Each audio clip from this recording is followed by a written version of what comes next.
Assalamualaikum warahmatullahi wabarakatuh. Salam sejahtera untuk kita semua. Perkenalkan, saya Mr. Putih Utomo, dosen dari program Studi Teknik Elektro Fakultas Teknik Universitas Pulau Maman.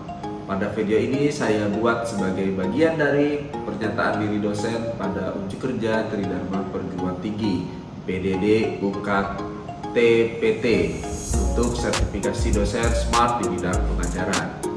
Dalam kesempatan ini saya akan memaparkan salah satu mata kuliah yang saya ampu, yaitu distribusi daya listrik. Mata kuliah distribusi daya listrik adalah mata kuliah wajib semester 6 dengan bobot 3 SKS. Mata kuliah ini bertujuan membekali mahasiswa dengan pemahaman komprehensif mengenai sistem penyaluran tenaga listrik dari gardu induk hingga ke konsumen akhir. Untuk capaian pembelajaran mata kuliah, antara lain mahasiswa mampu memahami konfigurasi jaringan, menganalisis jatuh tegangan dan rugi-rugi daya, serta memahami komponen dan proteksi pada sistem distribusi. Untuk mendorong proses pembelajaran yang aktif, saya menerapkan metode interaksi dua arah. Saya sering membuka sesi tanya jawab di setiap akhir segmen materi untuk memastikan mahasiswa memahami konsep yang diajarkan. Selain itu, saya juga memberikan studi kasus, semisal meminta mahasiswa menganalisis masalah kelistrikan di suatu area perumahan dan merancang solusi perbaikannya. Diskusi kelompok juga menjadi bagian penting agar mahasiswa dapat bertukar pikiran. Untuk mengukur pemahaman mahasiswa, sistem penilaian yang saya gunakan bersifat transparan dan terukur, yang terdiri dari kehadiran, tugas, proyek, ujian tengah semester, maupun ujian akhir semester. Semua komponen penilaian ini dirancang untuk mengevaluasi kemampuan kognitif dan analisis mahasiswa secara menyeluruh.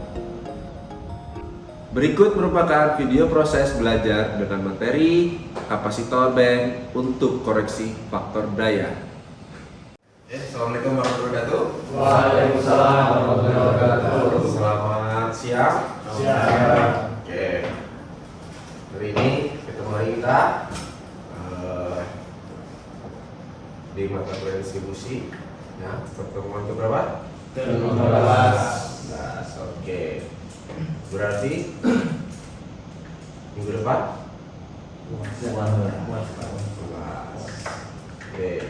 Sebelum kita memulai perjalanan ini, silakan berdoa dulu. Bahar, silakan bikin Bahar. Oke teman-teman, sebelum kita mulai perkuliahan hari ini, mari kita berdoa menurut agama dan kepercayaan kita masing-masing. Semoga di perkuliahan hari ini kita dilancarkan dan ada ilmu yang diserap. Berdoa, dipersilakan. Berdoa selesai, terima kasih Pak. Oke, terima kasih. Oke, sekarang pertemuan 15 kita akan membahas kapasitor bank untuk koreksi faktor daya. Ya. Ada yang tahu nggak sebelumnya kapasitor bank itu apa? Hah? Belum. Kapasitor bank ya biasanya itu dipakai untuk, ya kalau kita di industri itu dipakai untuk mengkompensasi daya-daya reaktif. Kenapa begitu? Ya, karena kita di PLN langganannya apa? PA, daya semu. Bayarnya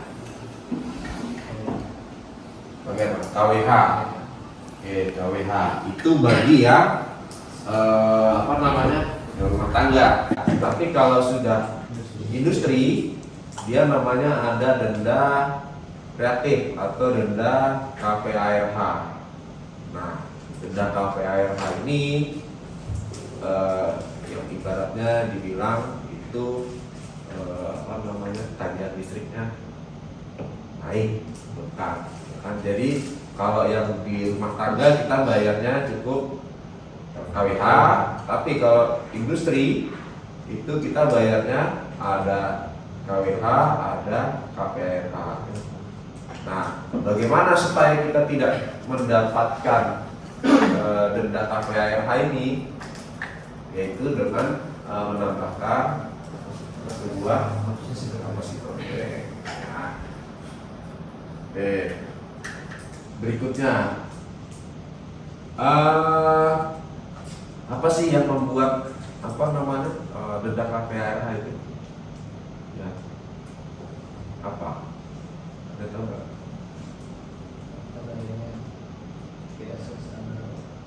Ya, kan kita faktor daya dari PLN kan dikasih 0,85. Tapi ada peralatan-peralatan kalian yang menyebabkan dia faktor dayanya di bawah 0,85. Contohnya Pak? Kipas. Oke, terus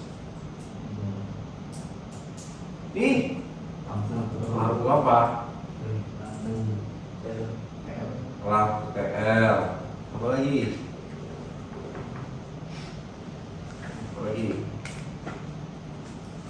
Mesin-mesin, pokoknya semua yang berhubungan dengan mesin-mesin listrik, pompa listrik, mesin cuci, ya yang begitu itu SP-nya itu biasanya di bawah 0,5. Oke. Nah, berikut contoh ya, diagram dari penggunaan instalasi dengan kapasitor dan kapasitor. Bagaimana kapasitor dipasang? Nah, dia dipasang di paralel dengan beban. Nah, kalau yang di sini dia tidak ada kapasitor. Memang yang dibaca di kWh meter atau di di meteran listrik ya, itu ada aktif energi dan ini apa? kWh meter, ini kVAR. Oke. Ya. Oke. Berikutnya. Nah, kemudian untuk kita mencari faktor daya itu daya aktif tadi dibagi dengan daya nyata, atau P dibagi S, ya. Watt dibagi VA. Watt apa? VA apa? VA? Volt ampere. Lalu W? Watt. Ya. Kemudian dia Mosby ini nilainya berapa? Nilainya berapa? Ini dulu dari 0 kurang dari 1. Paling bagus berapa? 1. Kenapa bisa 1? Oke. Ya, nah ini berikut peralatan listrik yang menyerap daya aktif. Ini contoh seperti motor induksi ya. Dia jika pembebanannya 100%, Mosby yang ditimbulkan dari motor listrik tersebut di 0,85. Tapi jika dia tidak mencapai 100%, dia bisa agak jelek sekali, yaitu 0,55 dan seterusnya. Ya, apalagi lampu neon. Ini yang biasa lihat ini itu Mosby-nya 0,5. Habis itu lampu discharge, ini kalau open atau pemanas ya. Pemanas itu Mosby-nya 0,5 karena dia bebannya adalah beban resistif. Ya. Kemudian ada solder ini sama beban resistif. Ini mesin las. Ini mesin las ini kan ada ada upar, ada trafo. Nah, itu dia Mosby-nya 0,5. Dan pembusur listrik itu sama kayak ini open. Nah, ini transformator itu ya bersifat militan, jadi Mosby-nya jelek. Nah, tergantung dia digunakan berapa persen, hampir sama. kemudian ada tangan P, ya, dia adalah reactive power, ya, dibagi dengan active power. Nah, kalau reactive power simbolnya Q, satuannya kapar. Apa kapar? Kilovolt ampere reaktif. Oke, Anda tahu ya Pak? Wah, oke ya. Kalau ini untuk perilaku tertentu dia energinya, ya, jumlah energinya dibagi jumlah energi aktif. Oke, ini berikutnya. Nah, kalau tadi apa? Kosti berapa tadi? Paling bagus satu. Kosti itu berada di mana? Di sini. Itu di atas. Ya, di sudut ini ya. Ya. Kalau dia satu berarti dia kan sejajar sama ini kan? Ini berarti nanti posisinya ini naik. Ini hilang. Nah, ini hilang. Yang ini hilang. Sehingga ya mana dia? Yang ini reaktif energi ini akan hilang.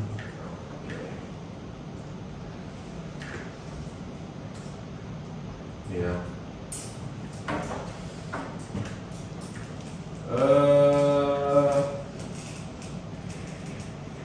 Jika kospinya tadi lebih apa di bawah 0,85 berarti ini kan akan besar lagi, akan ke sini, ya kan? Nah, sehingga yang kafarnya ini juga akan semakin besar. Oke. Nah, sampai di sini ada pertanyaan? Sampai di sini ada pertanyaan? Nggak ada, belum ada. Oke, bisa lanjutkan.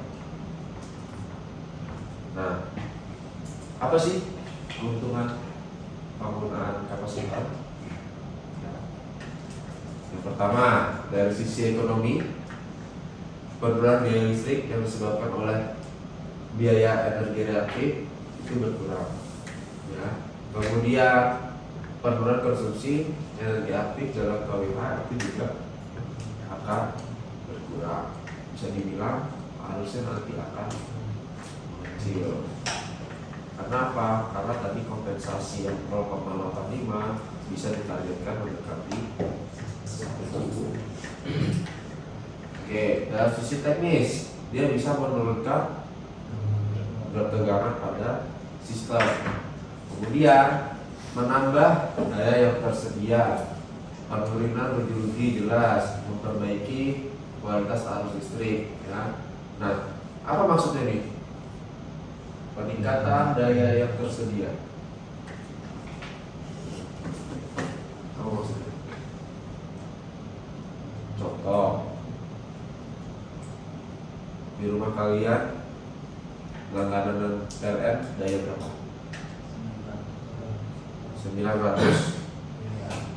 900 PA. Langganan PLN ya. Langganan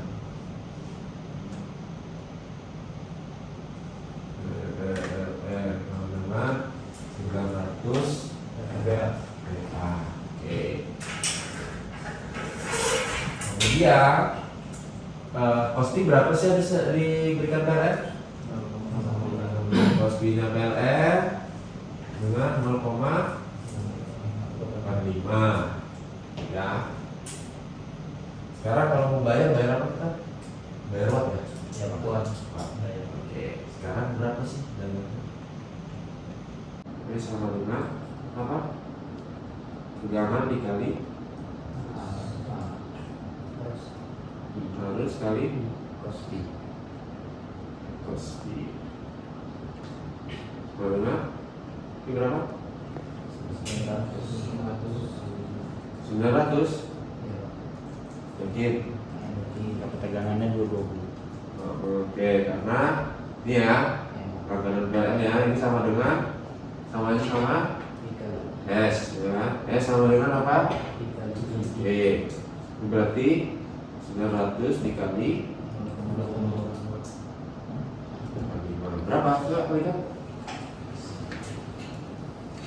900 kali 0,5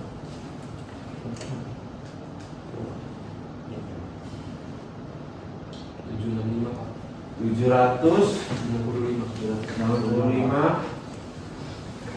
watt ya. Oke.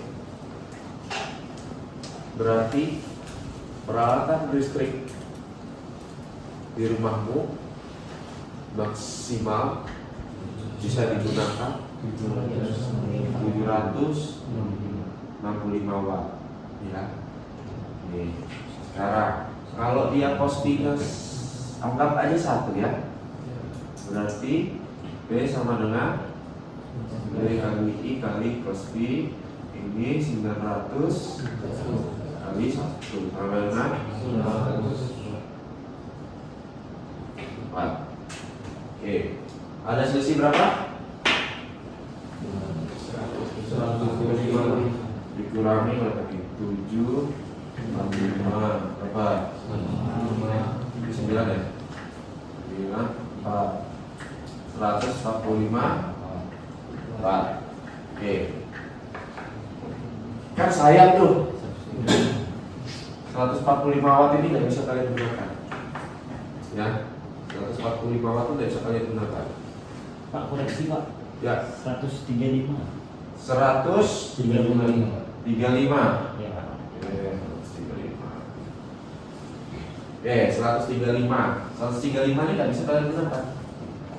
Kalian hanya mampu di 795. Sedangkan kalian langganan PLN 900 watt. 900 PA. Ya. Kan peralatan kalian di rumah kan kuat. Nah, tiba-tiba Sony mau mau nambah ada komputer lah, nambah 100 watt gitu ya, atau nambah TV ya 100 watt ya. Tapi dayanya Sony itu yang sudah terpakai misal 700 watt, kan masih kurang sekitar 35 watt. Kalau dipaksakan apa yang terjadi? Black atau trip ya, atau trip. Nah, solusinya apa?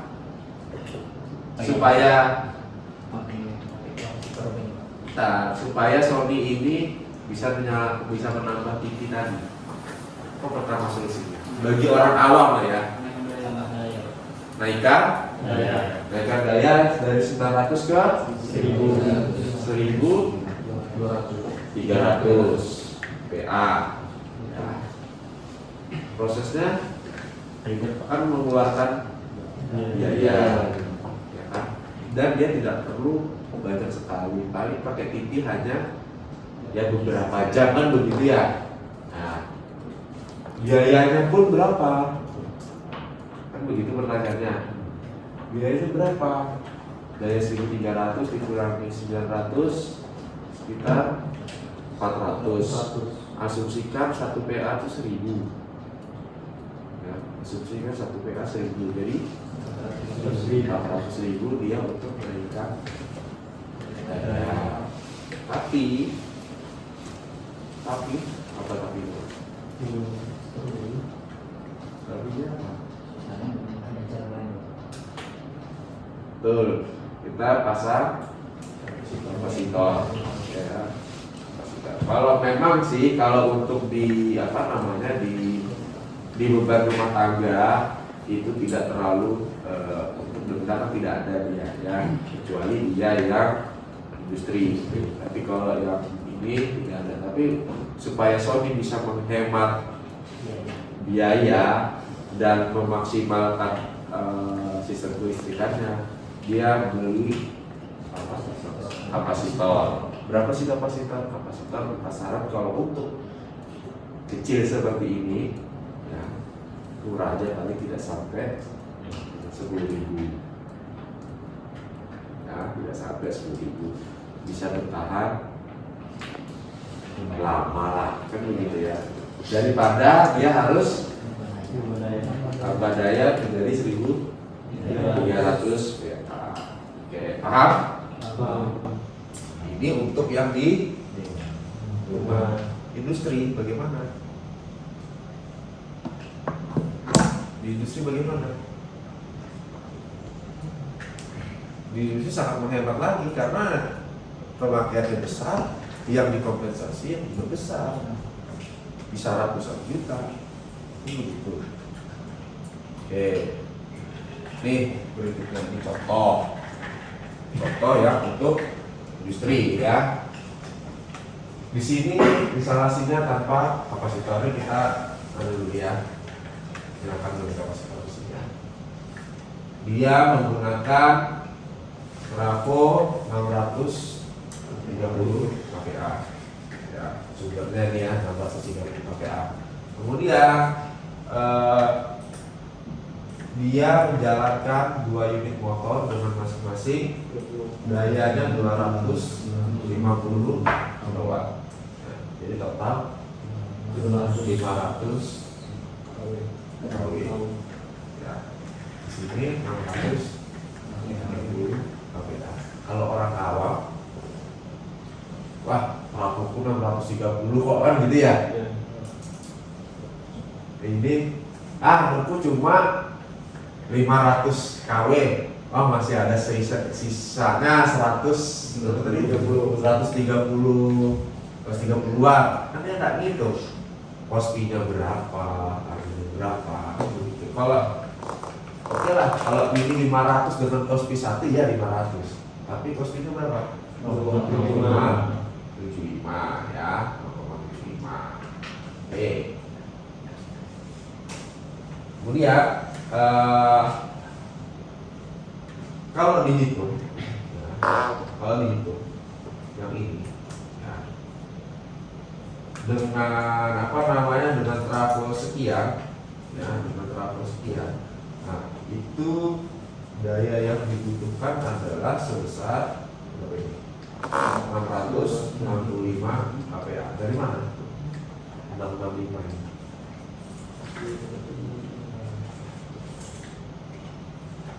Ayo. P-nya apa? Daya yang mana? B. Berapa? 500 dibagi kospinya hasilnya benar nggak?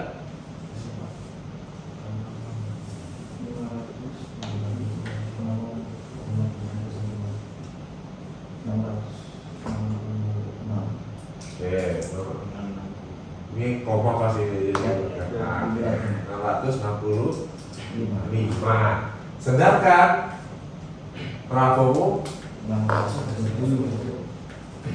bagaimana? Apa yang terjadi? Trip, tidak mampu. Kalau satu mampu nggak? Kalau satu mampu. Oke, lanjut ya. Oke, yang berapa tadi? Yang 0,92 berapa? Daya tidak terpakainya 87 juta sesuai. Benar. Benar. Nah, oke. Dari mana? Dari yang 543 dikurang 630 kPa dikurang 543 Ini. Ya. Benar. Benar. Oke. Yang 0,95? 630 kPa dikurang Ketemunya berapa? Keresnya 526 526. Berarti selisihnya 104 kPa. masih ada selisih, masih bisa digunakan 104 kPa. Berarti masih bisa dia nambah beban lagi. Oke. Di sini ada yang bertanyakan? Kalau tidak ada yang tanyakan, cukup? Oke, kalau cukup belajar buat ini bisa berarti UASnya Saya dapat 100. Iya. Oke, kalau begitu saya akhiri. Sebelum saya akhiri silakan Berdoa. berdoa. Terima kasih untuk waktunya Bapak untuk perkuliahan hari ini. Kita tutup dengan membaca doa yang menurut agama dan kepercayaan kita masing-masing. Berdoa dipersilakan. Amin. Berdoa selesai, semoga ujian nanti lancar. Amin. Oke, saya akhiri. Assalamualaikum warahmatullahi wabarakatuh. Waalaikumsalam. Selamat sore. Demikian paparan singkat mengenai proses pengajaran pada mata kuliah distribusi daya listrik yang saya ampu. Besar harapan saya, mata kuliah ini dapat mencetak lulusan teknik elektro yang kompeten dan siap berkontribusi di dunia industri ketenaga listrikan. Terima kasih atas perhatiannya. Wassalamualaikum warahmatullahi wabarakatuh.